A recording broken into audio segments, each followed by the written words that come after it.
ஆண்டு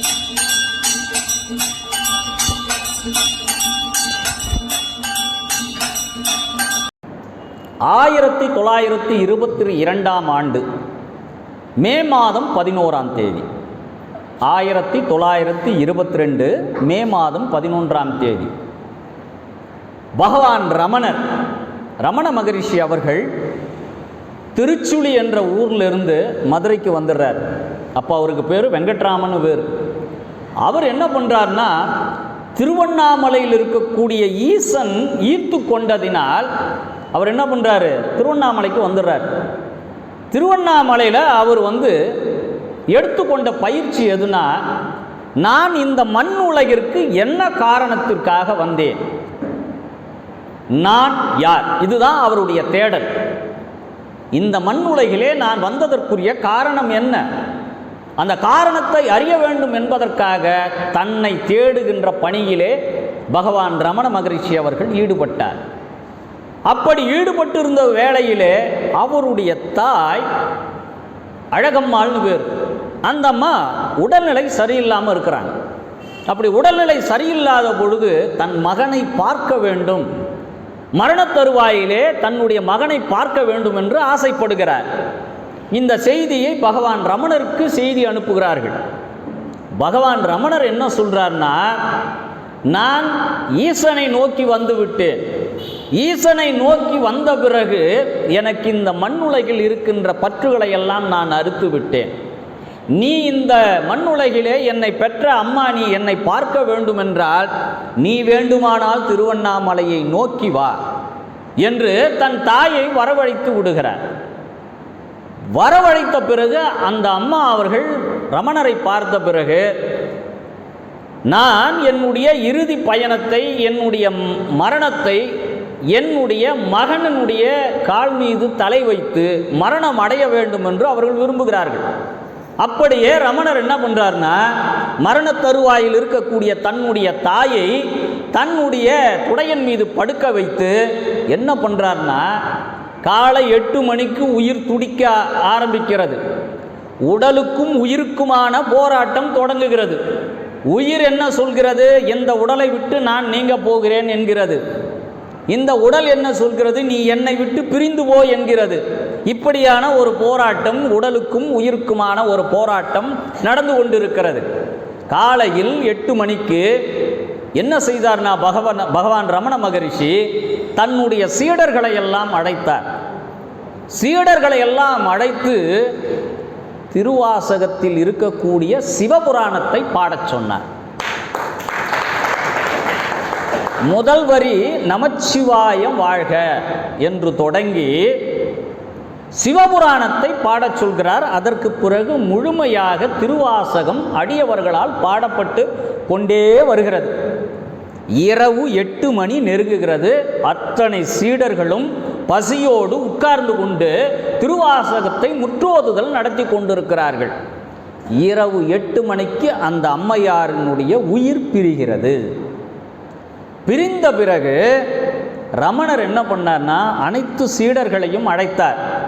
அழைத்து, காலையிலிருந்து யாரும் உணவு உண்ணாமல் இருக்கிறீர்கள், எல்லோரும் சென்று உணவு உண்ணலாம் வாங்க என்று அழைக்கிறார். சீடர்கள்லாம் என்ன நினைக்கிறாங்கன்னா, ஒரு வீட்டிற்குள் மரணம் நிகழ்கிறது, மரணம் இருக்கிற வீட்டுக்குள்ளே யாரும் சாப்பிட மாட்டாங்க. ஆனால் ரமணர் மகரிஷி என்ன சொல்கிறார், வாங்க எல்லாரும் சாப்பிட்லான்றாரு. எங்களுக்கு ஒன்றும் புரியலன்னு ரமண மகரிஷியை பார்த்து கேட்குறாங்க. கேட்கும்போது ரமணர் சொன்ன வார்த்தை, திருவாசகம் பாடி முடித்தாயிற்று அல்லவா, இந்த உடலில் இருந்து உயிரானது பிரிந்தாயிற்று அல்லவா, இனிமேல் திருவாசகம் பாடிய பிறகு இந்த இடத்திலே தீட்டு கிடையாது. அதனால தான் நான் உங்களுக்கு மறைபொருளாக என்ன சொன்னேன்னா, ஏன் வீட்டில் திருவாசகம் இருக்கணும்னா, திருவாசகம் இருக்கிற இடத்துல பாசிட்டிவ் எனர்ஜின்னு சொல்லுவாங்க. சில பேருடைய மனமும் வீடும் எப்பவுமே கடுஞ்சொற்களாலும் சண்டைகளாலும் ஒரு நெகட்டிவ் எனர்ஜி இருக்கும்.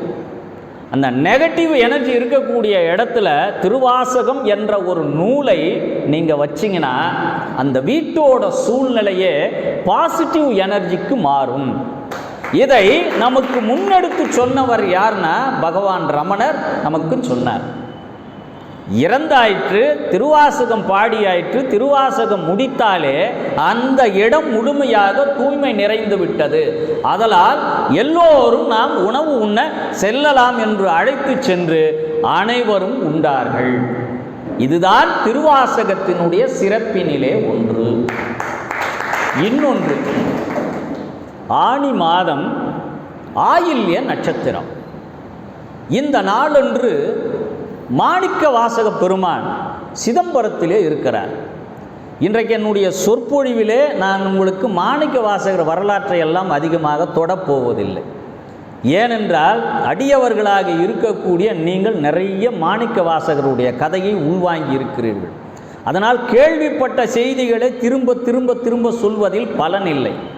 நாம் கேள்விப்பட்டிராத செய்திகள் திருவாசகத்திலும் மாணிக்க வாசகரிடமும் என்ன இருக்கிறதோ அந்த செய்திகளை மாத்திரம்தான் நான் இங்கு கொண்டு வந்திருக்கிறேன். நீங்கள் நிறைய எதிர்பார்ப்போடு அவருடைய வரலாறை சொல்ல போகிறான்னு எதிர்பார்த்தீங்கன்னா அது நான் சொல்ல போகிறதில்லை. ஏன்னா கொடுக்கப்பட்ட குறைந்த நேரத்தில் ஏதோ ஒரு புதிய செய்தியை இங்கிருந்து நாம் கொண்டு செல்ல வேண்டும். ஏற்கனவே கேள்விப்பட்ட செய்திகளை திரும்ப திரும்ப கேள்விப்படுவதில் பலனில்லை. அவர் ரொம்ப போர் அடிச்சிட்டார் பண்ணிடுவீங்க. அதனால் நாம் இன்றைக்கு புதிய செய்திகளை புதிய கோணத்திலே நாம் பார்ப்போம். இப்போ என்ன ஆச்சுன்னா, ஆனி மாதம் ஆயில்ய நட்சத்திரம் அந்த நாளன்று அந்தணர் வேடத்திலே மதுரையிலே இருக்கக்கூடிய சொக்கநாத பெருமான் ஒரு அந்தணர் வேடமிட்டு சிதம்பரத்துக்கு வரார். சிதம்பரத்துக்கு வந்து அங்கே என்ன பண்ணுறாருன்னா, இங்கே மாணிக்க வாசகர்னு ஒருத்தர் இருக்காரா, அவர் எங்கே இருக்கிறாரு அப்படின்னு அங்கே இருக்கிறவங்கள கேட்குறார். அப்படி கேட்கின்ற பொழுது சிதம்பர கோயிலுக்கு பக்கத்திலே திருப்பெருந்துறை என்ற ஒரு ஆலயம் இருக்கிறது இடம். அங்கே தனியாக இருக்கிறார் நம்முடைய மாணிக்க வாசகர். அந்த மாணிக்க வாசகர் வந்து விசாரித்த உடனே வந்திருப்பது சிவபெருமான் தான், ஆனால் அந்தணர் கோலத்திலே வந்திருக்கிறார். வந்தவரை சிவபெருமானும் மாணிக்க வாசகரும் சந்திக்கிறார்கள்.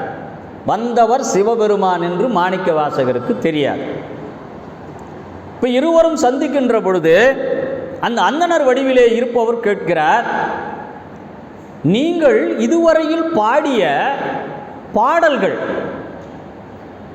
நீங்கள் மறுபடியும் சொன்னீங்கன்னா நான் அதை எழுதி வைத்துக் கொள்கிறேன். பாவை பாடிய வாயால் கோவை பாடுக என்று மாணிக்க வாசகரை பார்த்து சிவபெருமான் சொல்கிறார்.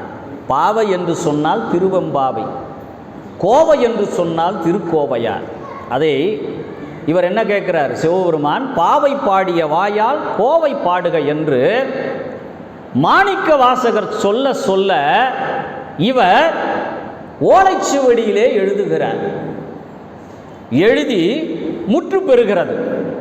முற்று பெற்ற உடனே அந்த அந்தணர் கோலத்திலே வந்திருக்கக்கூடிய சிவபெருமான் அந்த ஓலைச்சுவடியை எடுத்துக்கொண்டு போய் கனக சபையிலே, சிதம்பரத்திலே இருக்கக்கூடிய கனக சபையிலே பஞ்சாட்சர படியின் மீது வைத்து விடுகிறார், மறைந்து விடுகிறார்.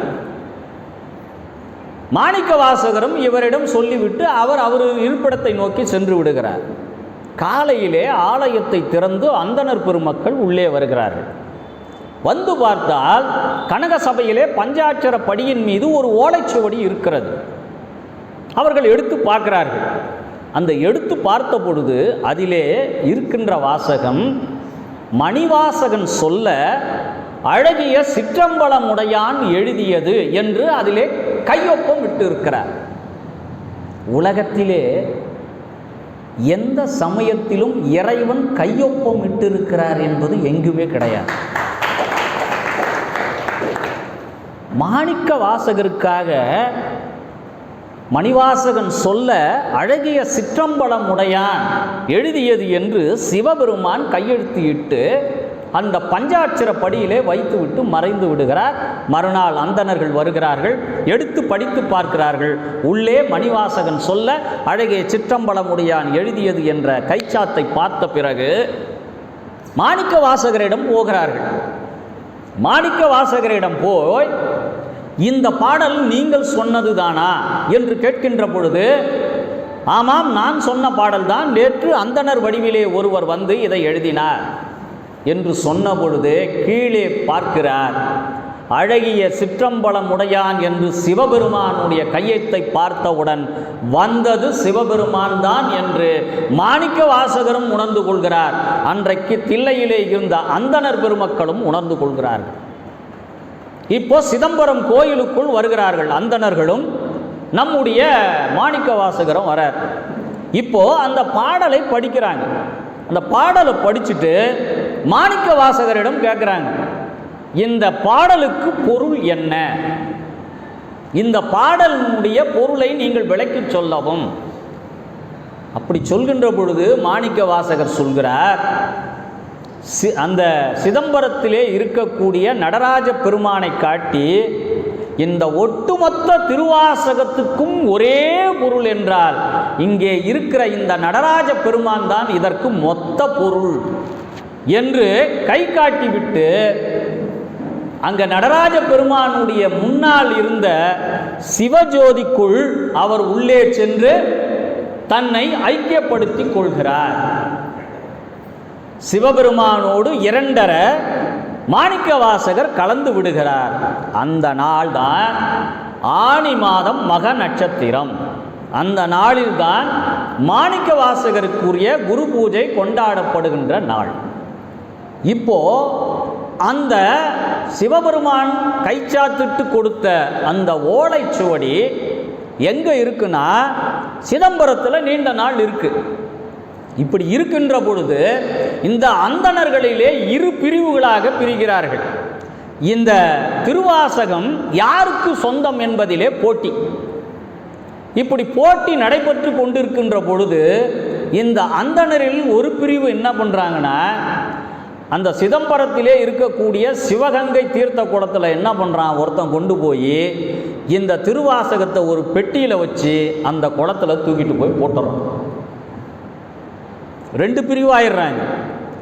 போட்டுட்ட பின்னால் அந்த நேரத்தில் என்ன ஆகுதுன்னா, ஒரு குறிப்பிட்ட காலத்தில் முகலாயர் படையெடுப்பு நடக்குது. அந்த முகலாயர் படையெடுப்பு என்னன்னா, அலாவுதீன் கில்ஜி என்பவன் இங்கு படையெடுத்து வர்றான். அந்த படையெடுத்து வருகின்ற பொழுது அவனுடைய தளபதியாக இருக்கக்கூடிய மாலிக் காபூர் அவன்தான் ஸ்ரீரங்கத்திலையும் சூறையாடினான், கோயிலின் கருவூலங்களை கொள்ளையடித்தான். அப்படி சிதம்பரத்திலே கொள்ளையடிப்பதற்காக அவன் வர்றான். அப்படி வருகின்ற பொழுது ஒவ்வொரு ஆலயத்திலும் இருக்கக்கூடிய நம்முடைய பொன் பொருளை எல்லாம் அவன் என்ன பண்ணுறான், கொள்ளையடிச்சிட்டு போகிறான். அப்படி கொள்ளையடிக்கின்ற தருணத்திலே அந்த ஊரிலே இருந்த ஒரு அந்தணர், அவருக்கு பேர் அம்பலத்தாடி ஐயர்னு பேர்.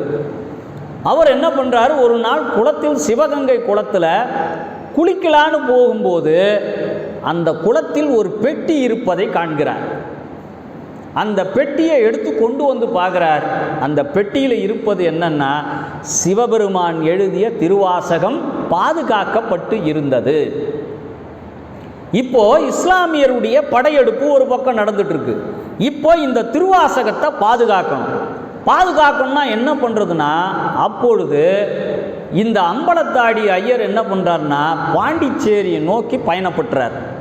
இந்த பெட்டியோட பாண்டிச்சேரிக்கு போயிடுறார். ஏன்னா இது ஒரு மாலிக் காபூரும் அலாவுதீன் கில்ஜியும் கிடைத்தால் இந்த பொக்கிஷம் அழிக்கப்பட்டு விட்டால் சைவர்களுக்கான ஒரு பெரிய நூல் அழிந்து போய்விடும் என்பதற்காக அந்த அம்பலத்தாடி ஐயர் என்ன பண்ணுறாருன்னா பாண்டிச்சேரியை நோக்கி நகர்ந்துடுறார். அந்த நகர்ந்து பாதுகாக்கப்பட்ட திருவாசகத்தை இன்றைக்கும் நாம் சென்றால் காணலாம். சிவபெருமான் எழுதிய அந்த திருவாசகம் பாண்டிச்சேரிக்கு போனீங்கன்னா செட்டி தெருவில் அம்பலத்தாடி ஐயர் மடம், ஞாபகம் வச்சுங்க. பாண்டிச்சேரி போனீங்கன்னா அந்த தெருவோட பேர் செட்டி தெரு, அந்த மடத்தோட பேர் அம்பலத்தாடி ஐயர் மடம். அங்கே ஒரு கண்ணாடி பேழையில் சிவபெருமான் எழுதிய திருவாசகம் இன்றைக்கும் பாதுகாக்கப்பட்டு வருகிறது. என்றைக்கு அதை நாம் முழுசாக பார்க்கலான்னா மகா சிவராத்திரி அன்னைக்கு மட்டும்தான் அந்த பெட்டியிலிருந்து அந்த திருவாசகமானது வெளியே எடுக்கப்பட்டு அன்றைக்கு அதற்கு வழிபாடு நடக்கிறது. இப்போ யாருக்காவது சந்தர்ப்பம் கிடைச்சிங்கன்னா கண்டிப்பாக பாண்டிச்சேரி போனீங்கன்னா இந்த சொன்ன அட்ரஸை நோக்கி, அப்படி உங்களுக்கு அட்ரஸ் தெரியலனாலும் கூகுளில் போனீங்கன்னா அம்பலத்தாடி ஐயர் மடம் போட்டிங்கன்னாவே உங்களுக்கு தெளிவாக போகின்ற பாதையெல்லாம் அது கிடைக்கும். இப்போ அதற்குரிய அகச்சான்று என்னன்னா, சிவபெருமான் இருந்தது உண்மையா, மாணிக்க வாசகர் இருந்தது உண்மையா, அது கற்பனையா என்று பல பேர் கேள்வி கேட்கலாம். அந்த கேள்விகளுக்கான ஒரே பதில், சிவபெருமான் எழுதிய அந்த திருவாசகம் இன்றைக்கும் வரை இருப்பதுதான் நமக்கான ஒரு அகச்சான்று. வேறு யாரிடமும் அந்த அகச்சான்று கிடையாது. வேறு எந்த சமயத்தில் பார்த்தீங்கன்னாங்க இன்னொருத்தர் எழுதுன்னு இருக்கும், அதில் பிரதியாக இருக்கும். இப்படி வழி வழியாக இன்னொருவர் அதை மடைமாற்றி கொண்டு வருவார்களே ஒழிய, நேரடியாக இறைவன் எழுதிய ஒரு சுவடி இன்றைக்கு வரும் அகச்சான்றாக நம்மிடம் பாதுகாக்கப்பட்டு வருகிறது.